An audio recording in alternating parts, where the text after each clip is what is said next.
bienvenidos a Suelta La Sopa. We are here today with a special guest for this amazing episode. And I have the honor and privilege to have my pastor, Troy Sheeded, in Suelta La Sopa. Welcome, Pastor Troy. Thank you so much. Good to be here with all of you and looking forward to being on this podcast. Man, we're excited to have you. For those that know me personally, I have been part of Pastor Troy's church for 6 years now. And he has been not only a friend, a mentor, a pastor, and pretty much a role model for me in life. So, honestly, I am here today because of what he's poured into my life. So why not bring him in here and have him pour into not only myself, but everybody around and that's hearing this podcast. And I just want to get people to know you. I want people to know who you are. So I know recently this last year, you 30 years in ministry. Yeah. So kind of give us a rough down back in the day when the Fred Flintstone cars were out. What was going on? 30 years in ministry. So how has that happened and how did you get here? Right. Well, I grew up as an altar boy in the Catholic Church, and then my parents said there's got to be more to God than going to the bar and getting wasted right after Mass. And so we started looking for a church and found this Cowboy Baptist church in the Midwest where I was raised. Makes sense. Where I found Jesus, said the prayer with my parents actually to receive Jesus into our heart. And then when I was 19, I moved to Southern California, met my wife, and then felt a call to ministry, which my pastors at the time reinforced and encouraged. So then went to ministry school. After ministry school in Oklahoma, then my pastor said, hey, when you come back, we're going to hire you as our full-time youth pastors. Oh, awesome. So that was in 1994 of August that we went into full-time ministry. And so this past year, 2024, we had fulfilled 30 years in full-time ministry. So my wife, Jennifer, and I, so. That's awesome. Anything getting to 30 years, it's probably one of the best things, and that's what we're going to talk about today. How did you get here? How do you have longevity in ministry without getting burned out? And how do you get there? What is the keys to be successful in ministry without using the word successful and what everybody in the world thinks success is, right? Right. So I'm excited for that because why did you? And I had a question because let's go back to you came to California from where? Nebraska. Okay. Yes. So Nebraska. So now, what is a 19-year-old guy come from Nebraska to California? Yeah. Well, I was on tour with a singing, dancing show that we traveled the world. So then when you do that, when you're 18 to 19, and then come back to 1,000 people in your small town in Nebraska, it didn't take you long to go, I got to get out of here. And so my sister lived in Southern California. She said, I'll get you a job. And so I'm like, got to get out of small town and get out where it's happening. And I was, my heart's desire because of what I had done. I was thinking of Hollywood acting and all kinds of stuff like that. But I knew deep down inside that really there was a call of God on my life. And some different situations happened that kind of reaffirmed that. And so, so when we came out here, that was kind of the first step.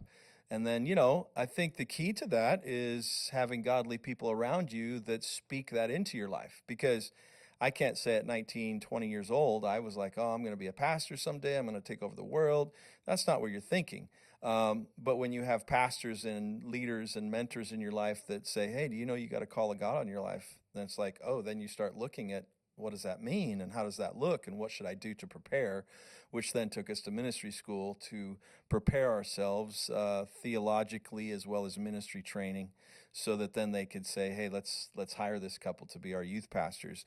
And to be honest with you, I'm like, what is this cowboy wrestler football guy from Nebraska doing in Southern California where everybody surfs and rides skateboards, and I didn't know how to do any of that stuff. So, but that wasn't the point of it. It was sort of there's a real stability that comes with people that are kind of raised in the Midwest, a solid character sometimes. And so, that has really helped me, honestly, make it through 30 years. So that's the answer to that question, I guess. But And that's awesome because I think that in the day and age that we live in today, being in ministry over 30 years is not common anymore. So that's something that I believe that our generation, as in the new generation that's coming in and they're stepping into their calling and their purpose, that they need to hear not only the keys, but what not to do in right. ministry, so they don't have to go through the same thing. And I think that's where me and you got to know each other 6 years ago. And I want to get into that because Yeah, there's a whole reason of why we're sitting here today, sure. and we're able to sit here and talk about what it is to serve together. And one thing that happened 6 years ago, me and my wife, we stepped out of my father-in-law's church because God was calling us into ministry. We didn't know what that looked like, and in the Hispanic culture, once you let pastors know that you're going to leave to start another ministry, they pray for you and then they give you the boot. God bless you. They Bless bless you. you with the Yeah. boot. So we got blessed with the boot. And I love that because it got us to where we're at today. So we came to Moreno Valley out of all places. And I'll ask you that question too, because Yeah. a guy from Temecula Yeah. ends up in Moreno Valley. That doesn't make sense, huh? But we ended up here. We started a church 3-4 months later on. I sent an email to info@generationschurch.tv. Don't send an Yeah. email there because they more than likely won't respond. But for some reason, they did respond. And then I got to know Pastor Troy, and when he came in, and I got a funny story for that, though. The first time we met outside of here in the office, we met at the Habit. Okay. So I come from a stereotype working with the American guy. Okay. So my stereotype is I was taught something. So when I went to the Habit with him, I wanted to order a big juicy burger, but I'm assuming Pastor Troy was in a keto diet that I've known for the last 6 years, and he ordered a salad. So what did I order that day? I said I don't want to order a juicy burger. I don't want a bad first impression. So guess what I ordered? I ordered a barbecue chicken salad, and I didn't even know what I was eating that Good day. thing it had barbecue on it though. So So that was awesome. So we got to know each other. But one thing that set aside the whole beginning of our relationship was that you didn't know me at all. And I didn't know you at all. And for some reason, we connected. And we started and embarked in this journey 6 years ago, about 6 months before the pandemic. We decided to join Generations Church and be the first Espanol campus that they had, and that was the best decision we could have made. And one thing that I can say today is that sometimes stereotypes are not real, and that you really have to allow God to put you into proximity to those people that He wants to use to not only help you in ministry and in life, but to grow your ministry and your life. And that's something we want to talk to about today. And I want to get into that because a lot of people criticize me mm, for not being my own pastor. mm. And why are you going to go under the American pastor? Why are you going to go let him tell you what to do? And I want to pick your brain on that because Yeah. I believe, and you've taught me this for years, is you need to have mentorship and you need to have covering. Why is that?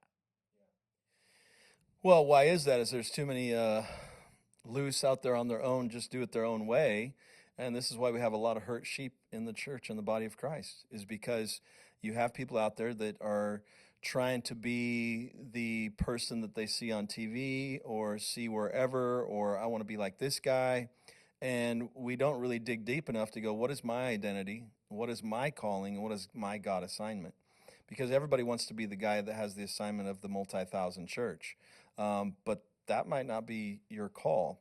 And so that's important to understand. And so to process that, to get through that, and then, just to go, hey, wherever God plants you, you've got to make it work. You got to make it grow and to persevere and make it through that. So, when you came here, just kind of, through that process of getting to know us, there was a lot of chiseling that had to happen in your life that you thought you were locked, loaded, ready to go. But there was some chiseling God needed to do in your life. And so that happens in a lot of people. So the guy that goes out there and just starts things that hasn't submitted to authority, or maybe it's at a bad model, can then just reproduce what they've already been a part of, which is another bad model. So you got to have fathering. So that's something that's gotten away from the church. It's become, everybody's using this celebrity pastor thing, and there is that. But on the grand scale, there's a lot of great people, a lot of great pastors that are pastoring people and doing the hard work and growing a church in a community and helping people. So, but that takes humility. And humility is something that most people don't have a lot of. They're impatient, they're prideful, they want to show everybody I got the goods. As a matter of fact, when I came to Moreno Valley, because you brought that up, it was kind of like, well, let's see if we got the goods to even be a senior pastor, a lead pastor, or whatever, because I was like, I was a youth guy, but my salary was paid for by the church. I didn't have to do that, but now you're the guy. And so there's a lot of, I was blessed to have a pastor in my life that was integral, that was a quality individual. He had character in his life. He told me the three things that'll ruin a pastor, which is the gold, the glory, and the girls, and how to stay free, the three G's, how to stay free of those. Because if you look at people in life and pastors, those are the things that take them down. The gold, it's all about the money. The glory, get lifted up in pride, and then that takes you out. And then girls, or women, or whatever. So you've got to know how to navigate through that, be good with that, and make sure that you're humble in your heart, that you're about what God's called you to do. So, coming to Moreno Valley I lived in Temecula, so there was that whole thing. It's like, I wasn't sure either. I can't tell you right now that Moreno Valley was in my top 100 places that I wanted to go have a church, right? I don't think it's in anybody. Right? Probably not. But at the same time, there are people here. Yes. And if you're called to reach people, then it doesn't matter where it's at. And it's easy to be called to Irvine. It's easy to be called to, some of these nice places that people go and start churches. But what about the broken and the lost? Those generally are in communities that maybe aren't a wealthy environment. And so it takes a lot more strategy, a lot more diligence, a lot more tenacity to persevere, to make it through in communities that maybe finances aren't a premium, and still have a quality church that people love and go to. And so that was, sort of our aspirations to say, let's make it. I even had a minister a long time ago. He goes, man, I got to give it up to you, because you could have a successful church anywhere in the United States and it would be thousands of people, but you're here and you're plowing ahead and you're making a difference. And so I was just like, okay, thanks. But it's like, this is where we're at. This is what we're doing. And so that's how we began the journey. So, And to go back into the journey, and that it is a journey of being a leadership, you said something key that I grabbed, and is that I had a great pastor that showed me qualities, right? Yeah. And I think that a pastor, when you talk about fatherhood, you need fatherhood, just like a kid needs a dad, because you need someone to keep you accountable. Right. Accountability is key to growth. Accountability is key to actually grow your areas that need growth. And something that me and you have dealt with is that. And there's something that I believe helped me so much, and is I was able to unlearn what I had learned to be able to relearn what I needed to learn. And it doesn't disqualify everything that I went through, everything that I learned in all the years of ministry. But it did require for me to humble myself and say, I don't know all the answers, even though sometimes I do believe I do have all the answers. Mm-hmm. So it was a humbling moment. But that wouldn't have happened if I wouldn't have had a pastor that was plowing and was trying to make sure that he was trying to take the best out of my character. And till this day, it's been still a work in progress. Yeah. Right. We're never going to be where we need to be. And there's always this question that people have, and it is, why should I need a covering over my life Yeah. to do what God has called me to do? Right. And that to me is probably a question that a lot of people ask themselves. Yeah. Why? Yeah. Well, just recently, I saw a great, Instagram post or whatever. It says it's not about control, and that's the fear most young pastors or people starting is, oh, they're going to control me. They're going to tell me how to do it. It's not really control as much as it is importance of being in alignment, and that is critical because people who have been there, done that, been around the block a few times, they got some things to share. And most young ministers or people think if they can preach good, then they can be successful or have whatever. But ministry is not the platform. Ministry is Monday through Friday. Ministry is counseling the broken marriage. Ministry is helping the sick person. 95% of what we do is not on the stage. Now, that might be why people come, because you're good on the stage or you can communicate well. But it's the rest of the time that make or break ministers. If they make everybody do everything for them, then they get lifted up in pride, and then the enemy sets a trap for them. I was just fortunate to have a pastor that was very humble. He wasn't aspiring to be a celebrity pastor. He wasn't aspiring to do any of these things except get people saved, have a quality church, and make an impact in a community. So now that was my model. So then sometimes I'm like that. So I go to other models. I'm like, man, I wish I would have had a little bit of that poured into me, or how to do this or how to do that. So there were other greater leaders than my pastor. He wasn't necessarily the greatest leader, but he was probably the greatest shepherd or mentor a person could have. And so that's what I'm thankful for, because there's a lot of great churches that I go and I talk to them. I'm like, man, I wish I would have learned that or knew that. But at the same time, I always had this thought. I wasn't the greatest preacher. I wasn't the greatest leader. I wasn't the greatest this, that, or the other thing. But I'm like, if I can just be a person of character and integrity, that I will stand the test of time. Because there has been great charismatic communicators, preachers, amazing people of God that started in ministry when I did, and they're not in ministry anymore. Something took them out. So staying consistent, integral character, doing things the right way, setting up guardrails in your life and ministry so you're not tempted to mess up in certain areas. Those are critical. That's why we have those on our highways. So if you veer off a little bit, it gets you back in line. But some ministers don't have those guardrails set up, and then that's when they crash and burn. And we see that all over the media. We see that all over TV shows, whatever. And though those are the ones that are glorified and highlighted, but man, it's 99% of the other pastors that are doing it right.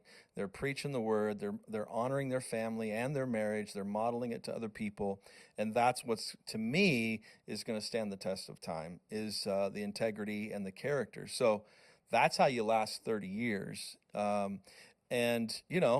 Sometimes the platform gives you other opportunities that maybe I haven't done, or traveled and spoke on grand stages around the world like other guys. And so that's where some of those other temptations come. And that's why you got to have a solid base and a relationship with Jesus, so you stay in the race and don't trip and fall as you're trying to complete the race. So, Yeah, and I think that's the key part of it, and the integrity part, right? Integrity, and being transparent with yourself, especially when you are trying to be accountable. Yeah. And one of the things that I've learned here, and what I really want to digest a little bit, is the stereotype of the Hispanic church can't work with the English church, and how you're going to do this, how you're going to do that.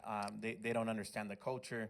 And there's something that I learned here, that God's culture should be all culture. Right. It's not the Hispanic culture in the church. It's not the American culture in the church. It is God's culture that should be in the church, and that is a universal culture that could be used in any church, whether it's in English, Spanish, Chinese, and whatever language it is. Right. And I think that has been the key for the success that we have had here in Generations Church. when it comes down to a relationship between the English and the Spanish community. And even though I just want to be real, 70% of the room on a Sunday morning in the English church is Hispanic. Yeah. They are Chicano, of course. They know English more than they know Spanish, but they are Hispanic because we are in a predominant Hispanic community. And that's what I love about what we're doing here in Moreno Valley, that God is actually making a multicultural church. And one of the things that many people have asked me on a personal level, how do you lead someone else's vision? How do you do that? How do you lead someone else's vision? And there's something I learned here, and I remember you teaching this, and it's the owner and the renter. You can't rent a vision. And if you rent the vision, you will never grasp that vision like it's yours. But when you own the vision, that's when it becomes part of you. Yeah. And then you can run with it. It's like you're trying to sell something. Back in the day, they used to sell vacuums, right? They used to come to the house and they knock on the door, and then they had a vacuum and they would sell it, and they'll tell you, oh, that vacuum picks up this, and that. The other vacuum doesn't do that, and they would sell it, right? But they believed in it. And if they didn't believe in it, they wouldn't be able to sell it, right? Yeah. So how do you being a pastor of pastors, how do you feel it is to lead someone else's vision from the senior pastor place? Because that's where you're at. Yeah. God put this vision in you 20 years ago. Now, how do you steward the pastors that are around you that are stewarding the vision that God placed in your heart? And how do you get that done? Well, I think the key, personally, is it's got to be a heaven assignment. If it's just something I conjured up, then I'm going to have to sell that vision to these people, and they're not maybe going to buy into it. But when it's God-given, it lines up biblically, and people align with it and believe in it, then it's easy for people to buy into it. So when you first came to me, you sat down in my office and shared with me your desires for the Hispanic culture and why you were going to have this church. And my first response to you was, have you been to my church? And you hadn't. Because what you were describing was what I was doing. I wasn't doing it for the Hispanic culture, but basically your vision was already my vision. You just hadn't seen it yet. So it's easy for you to grab a hold of our vision because it was already in you. And generally, the people that are a part of our church and a part of our movement have that same experience. It's like they already believe in the next generation. They already believe in the move of the Holy Spirit. And so now you're just aligning with the package that has already been done, and then you just help carry it out. So it's not even Hispanic culture, it's heaven's culture with proper systems, proper growth, proper things in place to reach the next generation, and it lines up with a heaven vision. So therefore, it's easy for your spirit to line up with that because it's not something I conjured up. It was biblical. Our whole vision is from 2 Kings. Don't consume the next generation for your own preferences and desire. And so that resonates with people, period. So it's easy to grab a hold of that vision and run with that vision because it's a heaven vision. And it's not racial of any kind. It's not a black vision or a Hispanic vision or a Chinese vision or a Native American vision or a white vision. It's a heaven vision for people and God's people. So, and because it's reaching the next generation, I think people have tried to do what we're doing and have not necessarily succeeded at it in the past. And so I think that's also, something most preachers that come here, they would say to me, hey, if you were in this city, you'd have thousands of people, because they see what we're doing. And so that's I think the easiest thing to understand of how do I get other people to. And then I'll just say this, because you say, how's the Hispanic person work with the American person? I think a lot of that has to do with you, because if you're prideful and you've walked through some of those things and you've been chiseled away by me, just confronting you on it and helping you grow in it, the fact that you stayed in alignment and didn't get toxic in your heart is also a key. So generally people that come line up, they're generally looking for an alternative thing. They're just looking for a place to have church for a minute, and they'll just deal with the church they're renting from, but they don't really have any true aspirations to actually align with the pastor of that church. So that's the difference, because your vision already aligned with our vision. Then it was just a matter of merging to having a Hispanic, because we were already looking for a Hispanic experience. And so then you came along, and so your vision already aligned, your next generation, so that aligned with what we were trying to mentor and coach and develop people. So that's why it has become part of our vision, and all of our locations either will or have a Hispanic influence in some way. So now if we take a Generations Church to Myanmar, where we have a location, there's no Hispanic there. They ain't breaking out tacos, right? Correct. But it's the same culture. It's the Yes. same passion that Pastor James has in the country of Myanmar, where they're reaching the next generation. He has attached his heart and vision to the style, the vibe, the music, the flair, everything about it, to reach that nation, a whole nation on the other side of the world with Asian background. So Yeah, what is it? What was it? 93% Buddhist. 93% Buddhist, and I think he's knocked it down to 92% now, Yes, because he's doing a an very amazing good job. job Yes. at getting people saved over there. So Yeah. So,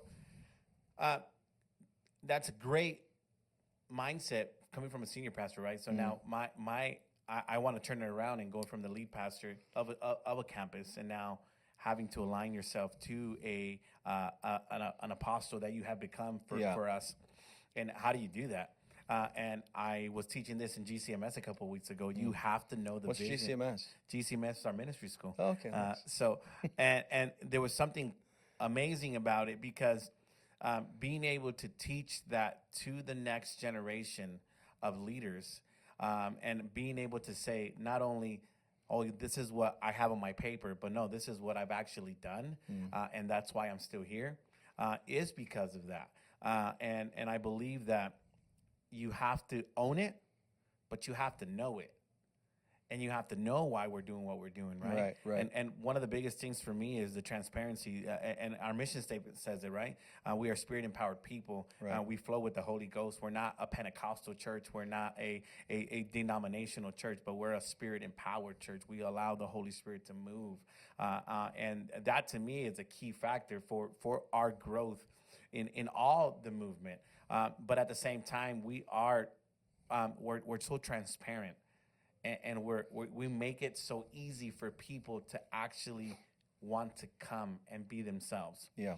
And one of the key parts for me is that we have to understand that the movement, whatever movement you're from, it doesn't matter what church you're from. We're speaking about our church because we're part of Generations Church. But in our reality, wherever you're at, whatever city you're at, whatever movement or church movement you're in, it is important for you to align yourself to your senior pastor, because the apostolic mantle that I have put myself under has allowed me to grow to the max potential that God has, because there is a purpose in our life.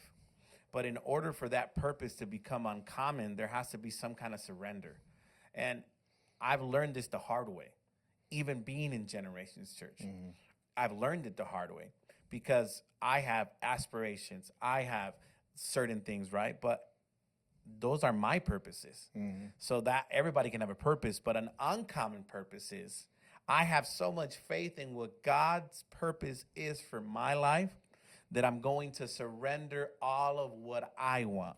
And I'm going to allow him to just do what he has to. And it's a humbling moment.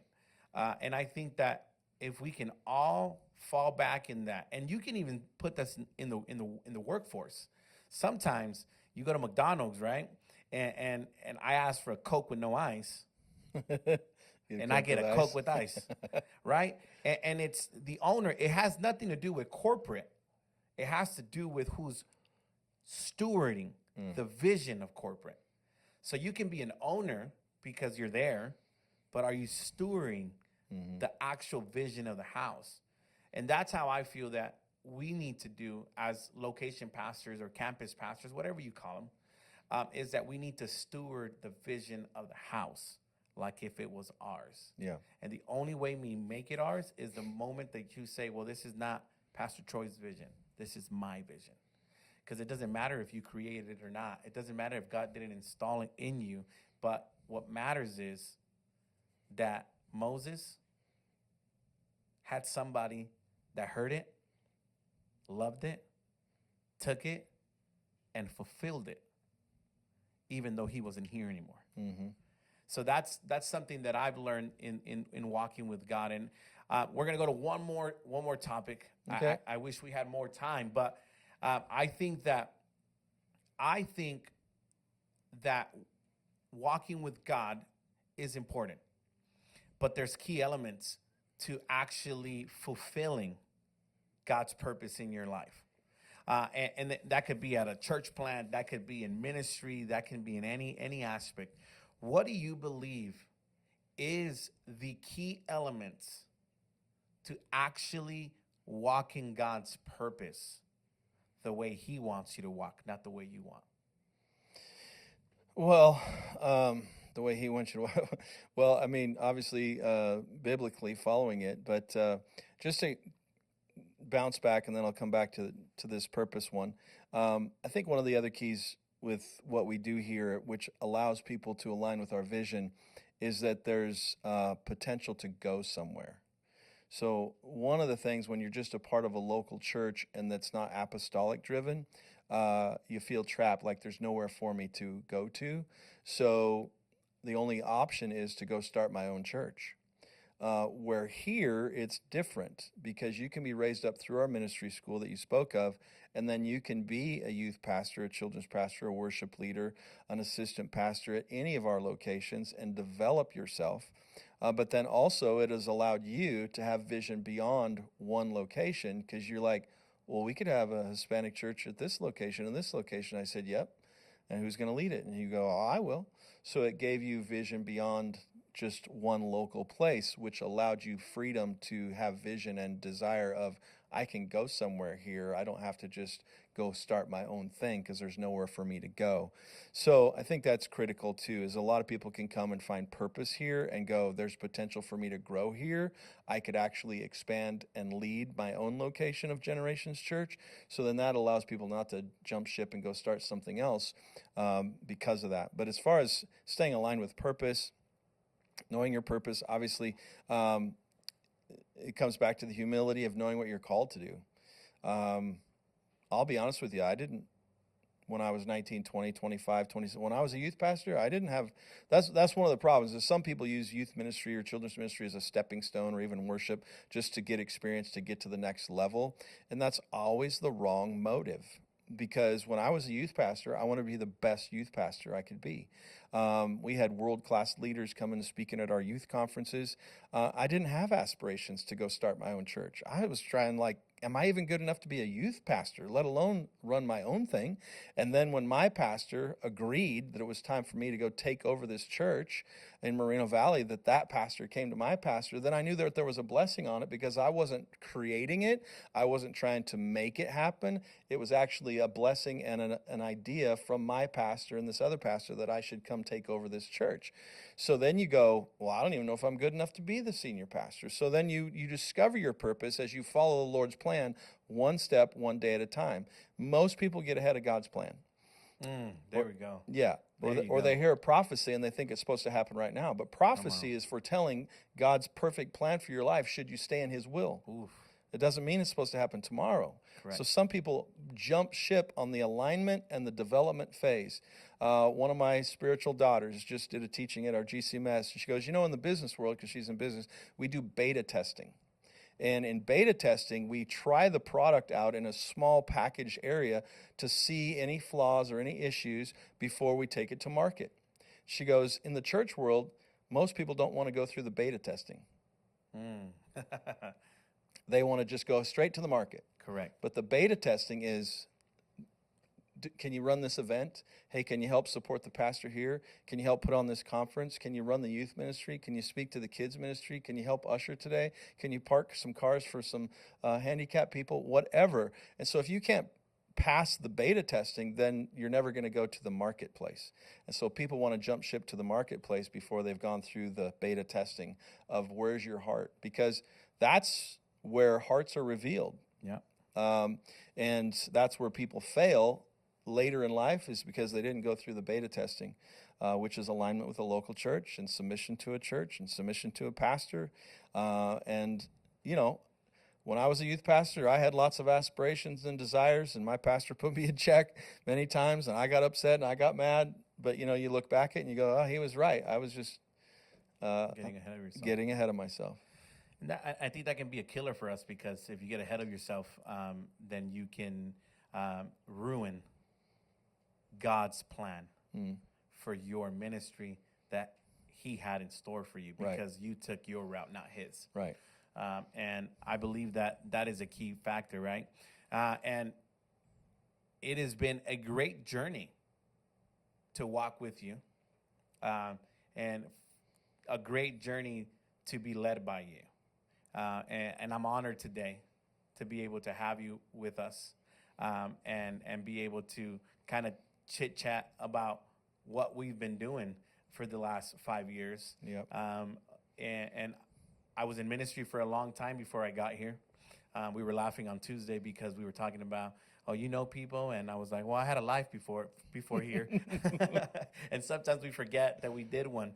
But I'm going to be honest with you. These last 6 years being led by you have probably outshined everything that I've done in ministry since I was 20, because I finally have somebody to keep me accountable. And I'll be honest with everybody, the accountability that you've provided for me has allowed me not to fall into what everybody else has fallen into. So I appreciate that, and I appreciate you being here with us today. And I know that we'll have you back on here, because he's not just a pastor. He's an entrepreneur too. He's a great golfer. He's a real estate agent. And he has now a business in golfing too. So I need to come back. I need to bring you back, and let's do the entrepreneur place, because I think that the perfect pastor doesn't live off the church salary, but lives off of other ventures that God has allowed you to go into. And I'll bring you back for that, because I think we can pick your brain on that too. Yeah, a lot of stories with that. Yes.